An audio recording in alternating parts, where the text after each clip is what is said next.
성부와 성자와 성령의 이름으로 아멘. 말씀은 바로 내 곁에 있고 내 입에 있고 내 마음에 있다. 주님, 성령의 빛으로 저희 눈을 여시어 주님의 길을 보게 하시고 저희 귀를 여시어 생명의 말씀을 듣게 하소서. 아멘. 성부와 성자와 성령의 이름으로 아멘. 율법에서 해방된 그리스도인, 형제 여러분, 여러분이 율법을 아는 사람들이기에 말합니다. 율법은 사람이 살아있는 동안에만 그 위에 군림한다는 사실을 모릅니까? 혼인한 여자는 남편이 살아있는 동안에만 율법으로 그에게 매여 있습니다. 그러나 남편이 죽으면 남편과 관련된 율법에서 풀려납니다. 그러므로 남편이 살아있는 동안에 다른 남자에게 몸을 맡기면 간통한 여자라고 불리지만 남편이 죽으면 그 율법에서 자유로워져 다른 남자에게 몸을 맡겨도 간통한 여자가 되지 않습니다. 나의 형제 여러분, 여러분도 이와 같이 그리스도의 몸 덕분에 율법과 관련해서는 죽음으로써 다른 분, 곧 죽은 이들 가운데에서 되살아나신 분의 차지가 되었습니다. 그래서 우리는 하느님을 위한 열매를 맺게 되었습니다. 사실 전에 우리가 육에 갇혀 있을 때에는 율법으로 말미암아 생겨난 죄 많은 여러 욕정이 우리 지체 안에서 작용하여 죽음에 이르는 열매를 맺게 하였습니다. 그러나 우리가 이제는 우리를 사로잡고 있던 율법과 관련해서는 죽음으로써 그것에서 벗어났습니다. 그리하여 법전이라는 옛 방식이 아니라 성령이라는 새 방식으로 하느님을 섬기게 되었습니다. 율법과 죄와 죽음. 그렇다면 우리가 무엇이라고 말해야 합니까? 율법이 죄입니까? 결코 그렇지 않습니다. 그러나 율법이 없었다면 나는 죄를 몰랐을 것입니다. 율법에서 탐내서는 안 된다고 하지 않았으면 나는 탐욕을 알지 못하였을 것입니다. 이 계명을 빌미로 죄가 내 안에 온갖 탐욕을 일으켜 놓았습니다. 사실 율법과 상관이 없을 경우 죄는 죽은 것입니다. 전에는 내가 율법과 상관없이 살았습니다. 그러나 계명이 들어오자 죄는 살아나고 나는 죽었습니다. 그래서 생명으로 이끌어야 하는 계명이 나에게는 죽음으로 이끄는 것으로 드러났습니다. 죄가 계명을 빌미로 나를 속이고 또 그것으로 나를 죽인 것입니다. 그러나 율법은 거룩합니다. 계명도 거룩하고 의롭고 선한 것입니다. 그렇다면 그 선한 것이 나에게는 죽음이 되었다는 말입니까? 결코 그렇지 않습니다. 오히려 죄가 그 선한 것을 통하여 나에게 죽음을 가져왔습니다. 죄가 죄로 드러나게, 죄가 계명을 통하여 철저히 죄가 되게 하려는 것입니다. 우리가 알고 있듯이 율법은 영적인 것입니다. 그러나 나는 육적인 존재, 죄의 종으로 팔린 몸입니다. 나는 내가 하는 것을 이해하지 못합니다. 나는 내가 바라는 것을 하지 않고 오히려 내가 싫어하는 것을 합니다. 그런데 내가 바라지 않는 것을 한다면 이는 율법이 좋다는 사실을 내가 인정하는 것입니다. 그렇다면 이제 그런 일을 하는 것은 더 이상 내가 아니라 내 안에 자리 잡고 있는 죄입니다.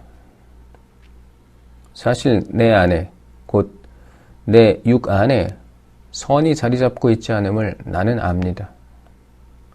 나에게 원의가 있기는 하지만 그 좋은 것을 하지는 못합니다. 선을 바라면서도 하지 못하고 악을 바라지 않으면서도 그것을 하고 맙니다. 그래서 내가 바라지 않는 것을 하면 그 일을 하는 것은 더 이상 내가 아니라 내 안에 자리 잡은 죄입니다. 여기에서 나는 법칙을 발견합니다. 내가 좋은 것을 하기를 바라는데도 악이 바로 내 곁에 있다는 것입니다. 나의 내적 인간은 하느님의 법을 두고 기뻐합니다. 그러나 내 지체 안에는 다른 법이 있어 내 이성의 법과 대결하고 있음을 나는 봅니다. 그 다른 법이 나를 내 지체 안에 있는 죄의 법에 사로잡히게 합니다. 나는 과연 비참한 인간입니다. 누가 이 죽음에 빠진 몸에서 나를 구해줄 수 있습니까? 우리 주 예수 그리스도를 통하여 나를 구해주신 하느님께 감사드립니다. 이렇게 나 자신이 이성으로는 하느님의 법을 섬기지만 육으로는 죄의 법을 섬깁니다. 성령께서 주시는 생명. 그러므로 이제 그리스도 예수님 안에 있는 이들은 단죄를 받을 일이 없습니다. 그리스도 예수님 안에서 생명을 주시는 성령의 법이 그들을 죄와 죽음의 법에서 해방시켜 주었기 때문입니다. 율법이 육으로 말미암아 나약해져 이룰 수 없던 것을 하느님께서 이루셨습니다. 곧 당신의 친아드님을 죄 많은 육의 모습을 지닌 속죄 제물로 보내시어 그 육 안에서 죄를 처단하셨습니다. 이는 육이 아니라 성령에 따라 살아가는 우리 안에서 율법이 요구하는 바가 채워지게 하려는 것이었습니다. 무릇 육을 따르는 자들은 육에 속한 것을 생각하고 성령을 따르는 이들은 성령에 속한 것을 생각합니다. 육의 관심사는 죽음이고 성령의 관심사는 생명과 평화입니다. 육의 관심사는 하느님을 적대하는 것이기 때문입니다. 사실 그것은 하느님의 법에 복종하지 않을 뿐만 아니라 복종할 수도 없습니다. 육 안에 있는 자들은 하느님 마음에 들 수 없습니다. 그러나 하느님의 영이 여러분 안에 사시기만 하면 여러분은 육 안에 있지 않고 성령 안에 있게 됩니다. 누구든지 그리스도의 영을 모시고 있지 않으면 그는 그리스도께 속한 사람이 아닙니다. 그러나 그리스도께서 여러분 안에 계시면 몸은 비록 죄 때문에 죽은 것이 되지만 의로움 때문에 성령께서 여러분의 생명이 되어 주십니다. 예수님을 죽은 이들 가운데에서 일으키신 분의 영께서 여러분 안에 사시면 그리스도를 죽은 이들 가운데에서 일으키신 분께서 여러분 안에 사시는 당신의 영을 통하여 여러분의 죽을 몸도 다시 살리실 것입니다. 그러므로 형제 여러분, 우리는 육에 따라 살도록 육에 빚을 진 사람이 아닙니다. 여러분이 육에 따라 살면 죽을 것입니다. 그러나 성령의 힘으로 몸의 행실을 죽이면 살 것입니다. 하느님의 영의 인도를 받는 이들은 모두 하느님의 자녀입니다. 여러분은 사람을 다시 두려움에 빠뜨리는 종살이의 영을 받은 것이 아니라 여러분을 자녀로 삼도록 해주시는 영을 받았습니다. 이 성령의 힘으로 우리가 아빠, 아버지 하고 외치는 것입니다. 그리고 이 성령께서 몸소 우리가 하느님의 자녀임을 우리의 영에게 증언해 주십니다. 자녀이면 상속자이기도 합니다. 우리는 하느님의 상속자입니다. 그리스도와 더불어 공동 상속자인 것입니다. 다만 그리스도와 함께 영광을 누리려면 그분과 함께 고난을 받아야 합니다. 고난과 희망과 영광. 장차 우리에게 계시될 영광에 견주면 지금 이 시대에 우리가 겪는 고난은 아무것도 아니라고 생각합니다.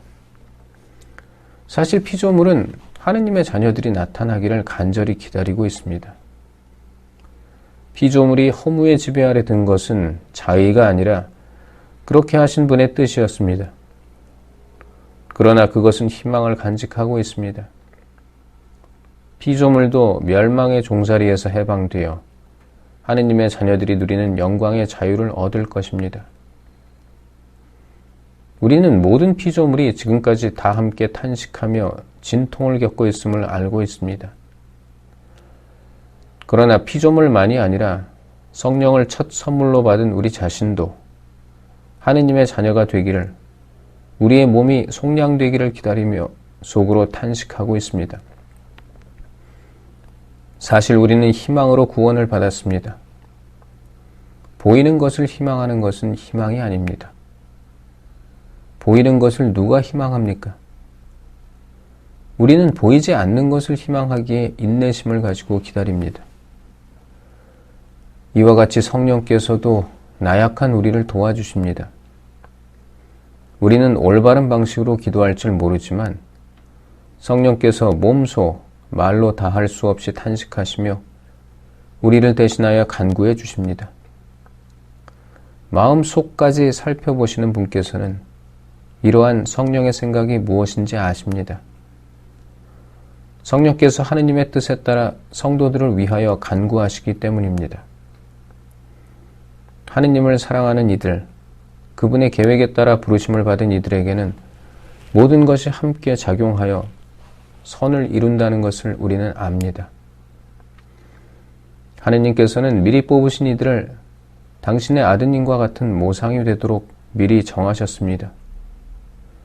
그리하여 그 아드님께서 많은 형제 가운데 맞이가 되게 하셨습니다. 그렇게 미리 정하신 이들을 또한 부르셨고 부르신 이들을 또한 의롭게 하셨으며 의롭게 하신 이들을 또한 영광스럽게 해주셨습니다. 하느님의 사랑과 믿는 이들의 확신, 그렇다면 우리가 이와 관련하여 무엇이라고 말해야 합니까? 하느님께서 우리 편이신데 누가 우리를 대적하겠습니까? 당신의 친아드님마저 아끼지 않으시고 우리 모두를 위하여 내어주신 분께서 어찌 그 아드님과 함께 모든 것을 우리에게 베풀어 주지 않으시겠습니까? 하느님께 선택된 이들을 누가 고발할 수 있겠습니까? 그들을 의롭게 해주시는 분은 하느님이십니다. 누가 그들을 단죄할 수 있겠습니까? 돌아가셨다가 참으로 되살아나신 분, 또 하느님의 오른쪽에 앉아 계신 분, 그리고 우리를 위하여 간구해 주시는 분이 바로 그리스도 예수님이십니다. 무엇이 우리를 그리스도의 사랑에서 갈라놓을 수 있겠습니까? 환난입니까? 역경입니까? 박해입니까? 굶주림입니까? 헐벗음입니까? 위험입니까? 칼입니까? 이는 성경에 기록된 그대로입니다. 저희는 온종일 당신 때문에 살해되며 도살될 양처럼 여겨집니다. 그러나 우리는 우리를 사랑해 주신 분의 도움에 힘입어 이 모든 것을 이겨내고도 남습니다. 나는 확신합니다. 죽음도, 삶도, 천사도, 권세도, 현재의 것도, 미래의 것도, 권능도, 저 높은 곳도, 저 깊은 곳도, 그 밖에 어떠한 피조물도 우리 주 그리스도 예수님에게서 드러난 하느님의 사랑에서 우리를 떼어놓을 수 없습니다. 성부와 성자와 성령의 이름으로 아멘. 말씀은 내 발의 등불이요 나의 길에 빛이옵니다. 주님, 저희가 성경을 생명의 말씀으로 믿고 기도하며 살고 선포하게 하시어 언제나 성령 안에서 평화와 기쁨을 누리게 하소서. 아멘. 성부와 성자와 성령의 이름으로 아멘.